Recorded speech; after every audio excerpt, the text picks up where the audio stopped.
You think that when the man arrives at Antarctica, he just gets out with his feet planted directly on the ground and he's fine, just like we are taught to believe. But you're not seeing this. Watch. Here's a guy who is the pilot of this airplane. And when he gets in the airplane, he sits down and his head is up, just like that. Okay? Now, as that airplane goes to Antarctica, I showed you how he would have to continue dipping his nose 180 degrees finally to when he arrives at Antarctica. He is like this. Look at that. His head is facing down with respect to his original position. What? It makes no difference that you think he's going to get out and plant his feet at the bottom of the world and still stand upright there. That's not my point. My point is, he began like this.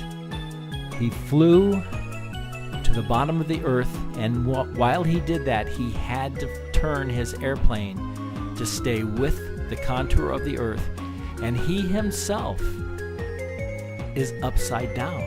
He has flipped totally 180 degrees. That's the point. You fool! Watch the clouds. Notice how they're moving to the left of the tree.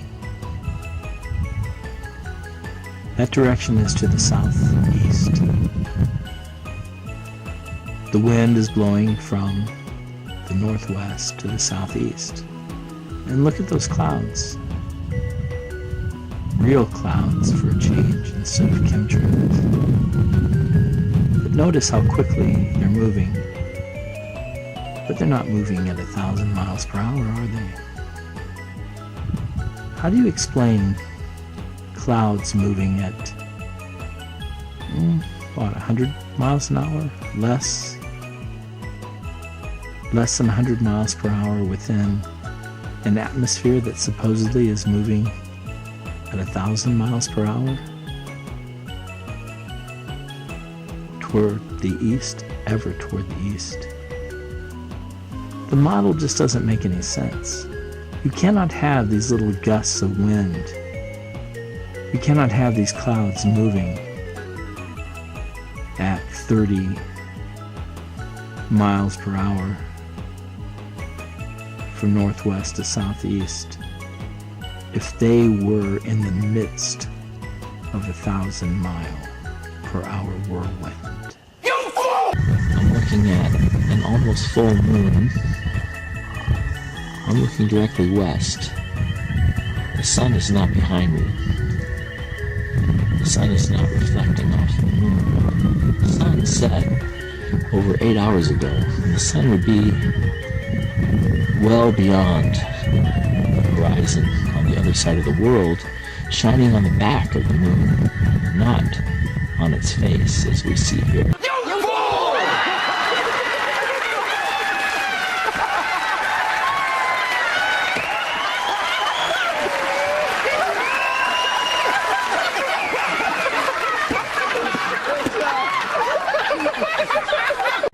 Hello everyone. I want to talk a little bit about Rob Skiba's experiment, the one that I posted last in my videos. I did a mirror of his video where he talked about an experiment that he was going to do in an attempt to prove that the earth was flat.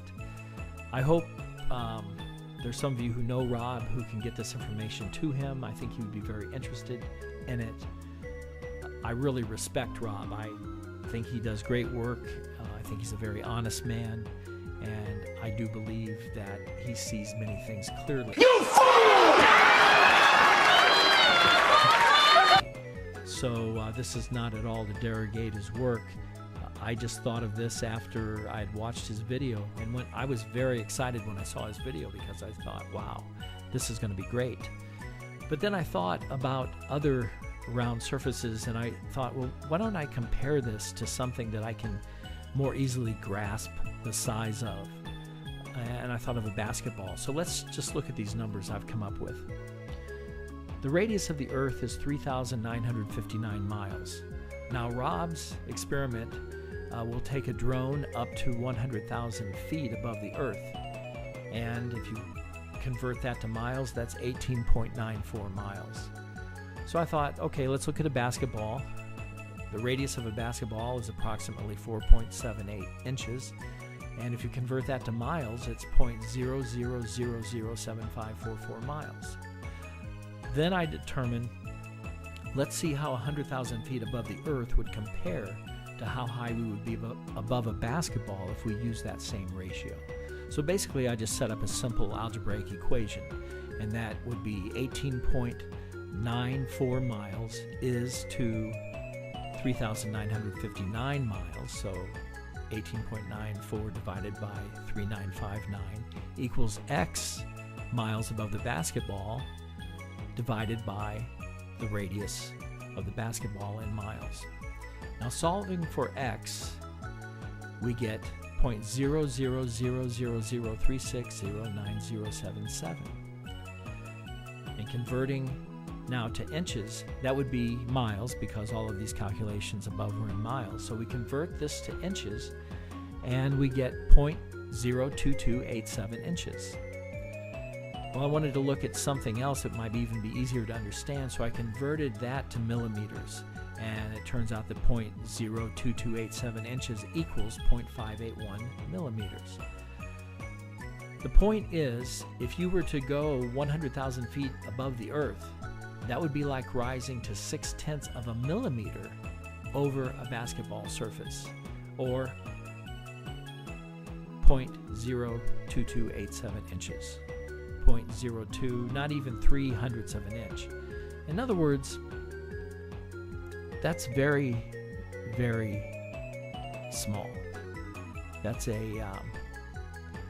hardly above the surface of the basketball at all. So my conclusion is it would be impossible to discern a curve, even if one existed, if we rose to 100,000 feet over the Earth.